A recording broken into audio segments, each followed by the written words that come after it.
Hello नमस्ते साथीहरू, welcome back again. र आज चाहिँ म तपाईँहरूलाई क्लास 12को द हेरिटेज अफ वर्ड्स बुकबाट युनिट फर्स्ट ग्रान्ड मदर पोइमको चाहिँ मैले सर्ट एन्ड स्विट समरी भन्न गइरहेको छु। र मैले यो पोइमबाट चाहिँ मेन चाहिने जुन हाम्रो मेन थिम अथवा मेन पोइन्टहरू छ त्यो पोइन्टहरूलाई चाहिँ छोटो तरिकाले तपाईँहरूलाई बुझ्ने तरिकाले नेपालीमा चाहिँ डिस्क्राइब गरिदिन गइरहेको छु। र यो पोइमको बारेमा कुरा गर्नु पर्दाखेरि चाहिँ एकदमै इन्ट्रेस्टिङ पोइम छ र फर्स्टमै छ यो पोइम। र यो पोइमको राइटरको बारेमा अथवा पोइटको बारेमा कुरा गर्नु पर्दाखेरि चाहिँ यो poem American writer and novelist अथवा American Indian poet and novelist Ray Young बियरले लेखेका हुन्। र राइटरको बारेमा चाहिँ सर्ट डिस्क्रिप्सनहरू यहाँ मैले प्रोभाइड गरेको छु। र यो डिस्क्रिप्सनहरू चाहिँ तपाईँहरूले क्वेसन्सहरू लेख्दाखेरि उहाँको बारेमा सर्ट छोटकरीमा लेखिदिन सक्नुहुन्छ। उहाँको केही लेखहरू, नोभलहरू, पोइमहरूको बारेमा पनि यहाँ हल्का दिएको छु। उहाँ चाहिँ एउटा अमेरिकन इन्डियन पोइट, एउटा अलिकति पिछडिएको वर्ग अथवा उनी चाहिँ एउटा ब्ल्याक कम्युनिटीको पिपुल थिए। र उनी चाहिँ मेस्क्वाकी कम्युनिटी और स्वाक एन्ड फक्स कम्युनिटी, एकदम भ्यानिस्ड कम्युनिटीबाट हुन्। र पोइटको बारेमा डिस्क्रिप्सनहरू भनेको चाहिँ यति कुराहरू नै हुन्। र त्यसपछि अब समरीतर्फ लाग्नु पर्दाखेरि चाहिँ यसको ग्रान्ड मदरमा मेन कुरा भन्न खोजेको चाहिँ पोइटको ग्रान्ड मदरको बारेमा चाहिँ उनले डिस्क्राइब गर्न खोजेका छन्। र समरी चाहिँ मैले तपाईँहरूलाई प्रोभाइड गरेको छु। यो समरीहरू चाहिँ तपाईँहरूले आफ्नो कपीमा राम्रोसँग नोट डाउन गर्न सक्नुहुन्छ पज गरेर, र तपाईँ यसलाई स्क्रिनसटहरू पनि लिन सक्नुहुन्छ। यो पोइम यो समरीमा चाहिँ तपाईँहरूले सबै कुरालाई राम्रोसँग दिमागमा लिएर यो समरी याद गर्नुभयो भने चाहिँ यसबाट आउने क्वेसन्सहरू चाहिँ तपाईँहरूले एटेम्प गर्न सक्नुहुन्छ। र अब समरीतर्फ लागौँ। र यसमा चाहिँ फर्स्ट प्याराग्राफमा के लेखेको छ भने, this poem grand mother is a nostalgic poem written by Ray Young Beer, one of the American Indian poet who draws a picture of his grandmother, all loving, all inspiring. In this poem, the poet has tried to manifest his intimate relationship with his grandmother. The love and affection that she has shown towards him in his childhood is still imprinted on his mind and heart. यो poem grand mother चाहिँ एउटा nostalgic poem हो र यसलाई चाहिँ American Indian poet रे Young बियरले लेखेका हुन्। र यो पोइममा चाहिँ आफ्नो पोइटले चाहिँ आफ्नो एकदमै लभिङ, सधैँ आफूलाई लभ गर्ने, माया गर्ने, एकदमै इन्सपायर, हौसला प्रदान गर्ने आफ्नो हजुरआमाको बारेमा लेखेका छन्। र हजुरआमाको क्यारेक्टरिस्टिकहरूलाई चाहिँ यहाँ एकदम हाइलाइट गरिएको छ होइन। र त्यस गरी उनले चाहिँ आफ्नो हजुरआमाप्रति आफ्नो कस्तो रिलेसन थियो अथवा कस्तो रिलेसनसिप अथवा कस्तो बोन्ड थियो उनीहरूप्रतिको, त्यो कुराहरूलाई पनि यहाँ देखाउन खोजेका छन् होइन। र हजुरआमाको बारेमा चाहिँ उनले देखाएर आफ्नो हजुरआमाको रिलेसन चाहिँ अब कसरी चाहिँ उनको दिमागमा अहिलेसम्म हजुरआमाको यादहरू इम्प्रिन्टेड भएको छ अथवा दिमागमा उनको हजुरआमाको यादहरू चाहिँ कस्तो कस्तो छ, उनले त्यस यहाँ एक्सप्रेस गरेर चाहिँ यो पोइममा चाहिँ उनले आफ्नो फिलिङ्सहरू, हजुरआमाप्रतिको आफ्नो माया अथवा फिलिङ्सहरूलाई चाहिँ उनले यो पोइममा चाहिँ एक्सप्रेस गरेका छन्। र त्यसै गरी अर्को प्याराग्राफतर्फ लागौँ। In this poem the poet has highlighted the identity quest of his grandmother. When the poet looks at his grandmother wearing a purple scarf on her shoulder and plastic shopping bag on her hand from a distance away, he easily identifies that she must be his grandmother. She loves him by putting her warm and damp hands on his head and cares it lovingly after coming from work. Before he looked at her face, the smell of warmth would make him guess that it was his grandmother. यो प्याराग्राफमा चाहिँ के भनिएको छ भने, पोइममा चाहिँ पोइटले चाहिँ आफ्नो हजुरआमाको चाहिँ आइडेन्टिटी अथवा क्यारेक्टरिस्टिकहरूलाई चाहिँ हाइलाइट गरेका छन्। र त्यसै गरी यहाँ फर्स्टमै के भनेको छ भने, जब चाहिँ पोइटले चाहिँ टाढाबाट एउटा कोही वुमन पर्पल स्कार्फ र एउटा हातमा चाहिँ प्लास्टिक सपिङ ब्याग लिएर आउँछ र त्यो वुमन चाहिँ उनले आफ्नो हजुरआमा हो भन्ने गेस गर्थे। किनभने हजुरआमाले चाहिँ त्यस्तै अपियरेन्समा चाहिँ उनले चाइल्डहुडमा चाहिँ आफ्नो हजुरआमालाई देखेका थिए र हजुरआमा चाहिँ त्यही पर्पल स्कार्फ र प्लास्टिक सपिङ ब्याग बोकेर हिँड्थे। र त्यही इमेज चाहिँ उनको दिमागमा चाहिँ छाप बनिरहेकोले उनले चाहिँ कोही वुमन चाहिँ टाढाबाट अथवा एकदम परबाट चाहिँ एउटा त्यस्तै एपियरेन्समा आएपछि उनले आफ्नो हजुरआमा हो भनेर चाहिँ उनले याद गर्थे होइन। र त्यसै गरी अर्को कुरा के पनि भनेको छ भने, उनलाई चाहिँ आफ्नो हजुरआमाले चाहिँ गालामा टाउकोमा हात राखेर चाहिँ एकदमै माया गरेर एकदम केयर गर्थिन् होइन। र त्यही कुरा चाहिँ उनले आफूले अहिले पनि याद गरिरहेर र त्यो स्मेलहरू, हजुरआमाको स्मेलहरू, हजुरआमाको वार्म ह्यान्डहरू होइन, र काम गरेर आएपछिको त्यो हातहरू, उनले चाहिँ त्यो सबै स्मेलहरू चाहिँ उनलाई अहिलेसम्म याद छ। र हजुरआमाको हातहरू, हजुरआमाको स्मेलहरूले होइन, उनले चाहिँ हजुरआमाको फेसै नदेखिकन उनले आफ्नो हजुरआमा हो भनेर चिन्थे भनेर त्यस्तो कुराहरूलाई पनि उनले चाहिँ यहाँ पोइममा एक्सप्रेस गरेका छन्। र त्यसै गरी अर्को प्याराग्राफतर्फ जाउँ। Even some time the poet goes to her grave and imagines that there is a voice of his grandmother coming from the tombstone. He feels to be his grandmother and her words move smoothly inside him like a stream. These words inspire him in his sad life. He finds a a faint glimpse of hope. The love and inspiration of his grandmother flows inside him like the light of someone stealing ashes from a sleeping fire at night. He remembers the winter night when they were shivering with cold. His grandmother would wake up and try to move the fire, which was covered with thick ashes, and he would see her from his bed and hope that he would warm his body by the open fire. यसमा चाहिँ के भनेको छ भने even कहिलेकाहीँ चाहिँ poet चाहिँ आफ्नो हजुरआमाको सम्झना अथवा याद आयो भने चाहिँ हजुरआमाको अन्तिम संस्कार गरेको ठाउँ अथवा टमी स्टोन भन्न सकिन्छ हामीले त्यसलाई, त्यहाँ गएर चाहिँ उनले आफ्नो हजुरआमालाई याद गर्छन् र त्यहाँ चाहिँ उनले चाहिँ आफ्नो हजुरआमाको आवाजहरू हुन्छ नि, भोइसहरू, हजुरआमाले चाहिँ उनलाई याद गरिरहेको जस्तो अथवा हजुरआमाको भोइसहरू चाहिँ उनको दिमागमा, उनको मनमा चाहिँ एकदम जलजली यादहरू आइरहन्छ होइन। र कहिलेकाहीँ चाहिँ उनको हजुरआमालाई उनले चाहिँ हुन्छ नि एकदमै याद गरेर भेट्न मन लाग्यो नि उनी चाहिँ त्यहीँ टमी स्टोनमा जान्थे होइन। र त्यसै गरी उनको हजुरआमाको हरेक शब्द हजुरआमाको घरको एपियरेन्सहरू चाहिँ उनको हर्टमा चाहिँ एकदमै हुन्छ नि एकदम गाढा भएर गढेर बसिरहेको छ होइन। र त्यसै गरी उनको सबै कुराहरूले चाहिँ उनलाई चाहिँ इन्सपायर गर्थे होइन, इन्सपायर गर्थे। र हजुरआमाले चाहिँ एकदमै उनको लाइफमा चाहिँ एउटा इन्सपिरेसन, लभ चाहिँ एउटा आफ्नो हजुरआमा बनेका छन् भनेर पनि उनले भनेका छन्।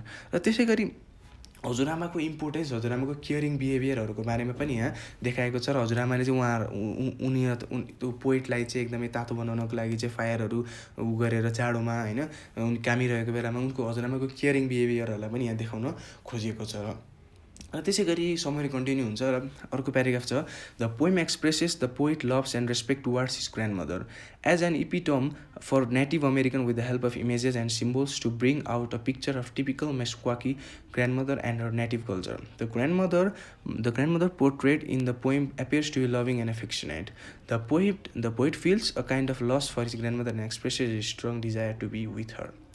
के भनेको छ भने द पोइटले चाहिँ आफ्नो ग्रान्डमदरप्रतिको चाहिँ डिप लभ एन्ड रेस्पेक्ट चाहिँ यहाँ उनले एक्सप्रेस गरेका छन्। यहाँ चाहिँ आफ्नो ग्रान्डमदरप्रतिको सद्भावको अथवा यादको साथसाथै यहाँ एउटा टिपिकल नेटिभ अमेरिकन अथवा मेस्क्वाकी कम्युनिटीको पनि आइडेन्टिटी अथवा नेटिभ कल्चरहरूको बारेमा पनि देखाउन खोजिएको छ। र हजुरआमाको त्यो उनको यादले गर्दाखेरि चाहिँ उनलाई चाहिँ आफ्नो लाइफमा चाहिँ हजुरआमा नभएर चाहिँ आफ्नो लाइफ अधुरो भएको जस्तो लाग्छ होइन। किनभने उनको हजुरआमाले चाहिँ आफ्नो साथमा अहिले पनि उनलाई चाहिँ आफ्नो हजुरआमा साथमै भइदियो हुन्थ्यो जस्तो लागिरहेछ। किनभने हजुरआमाले उनको साथमा नभए पनि उनले चाहिँ सधैँ आफ्नो साथमा भएको जस्तो महसुस गरिरहेका छन् र उनलाई चाहिँ अहिले आफ्नो लाइफमा चाहिँ एकदमै ठुलो लस भएको जस्तो फिल भइरहेको छ। र उहाँलाई चाहिँ यसले एकदमै आफ्नो हजुरआमा आफ्नै साथ भए हुन्थ्यो भन्ने स्ट्रङ डिजायर पनि छ भनेर भनेका छन्। र त्यसै अर्को प्याराग्राफतर्फ जाउँ, the poet has use images to depict the closeness of their relation. He has used visual, tactile, auditory and olfactory images to understand the greatness of his grandmother. He uses eyes to identify his grandmother, remarkable shape, skin and nose to recognize ancestral smell from his grandmother, and ears to hear her words in the land of his origin. This has successfully drawn a picture of his grandmother. उनले चाहिँ आफ्नो ग्रान्डमदरको पिक्चरहरू चाहिँ different type of images हुन्छ नि, केही इमेजहरू कहीँ चाहिँ उनले प्लास्टिक सपिङमा गएर पर्पल स्कार्फ लगाएको देखेर आफ्नो हजुरआमा चिन्थ्यो भने उनी टमी स्टोनमा गएर हजुरआमाको आवाजबाट, स्मेल अफ फ्रुटहरूबाट, यस्ता थुप्रै इमेजेसहरूबाट चाहिँ उनले आफ्नो हजुरआमालाई पनि याद गर्ने गरेका छन्। र यस्तो इमेजहरूको बारेमा चाहिँ म यो समरी सकिसकेपछि चाहिँ म तपाईँलाई डिटेल रूपमा explain गरिदिनेछु।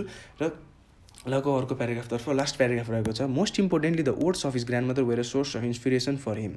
When he used to hear her words it use to flow inside his body and revive his lost strength and vigour. He has compared its effect with stirring the ashes of sleeping fire to regenerate fire.